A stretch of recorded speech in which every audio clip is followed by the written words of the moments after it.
এই 10 জনের লিস্ট যদি সময় টেলিভিশন যে ধরনের গুন্ডামি করেছে, এই গুন্ডামির বিরুদ্ধে, এটা সাংবাদিকতা করে না, এক ধরনের গুন্ডামি করেছে, আমরা সেখানে কথা বলতে গিয়েছিলাম ফ্যাক্ট বেসড জার্নালিজম, যেটা যে জার্নালিজমের জন্য আপনারা হচ্ছেন এত বছর ধরে ফাইট করছেন, যে জার্নালিজম আপনারা দেশে থেকে করতে পারেন নাই, আপনারা বিদেশে চলে যাইতে হয়েছিল, সেই জার্নালিজমটা সময় টেলিভিশন এক ধরনের গুন্ডামি করেছে, সেটার বিরুদ্ধে কথা বলতে গিয়েছিলাম।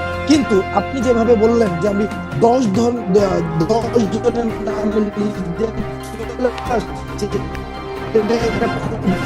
এটা বাস্তবতা বিবর্জিত একটা তথ্য খালেদ ভাই।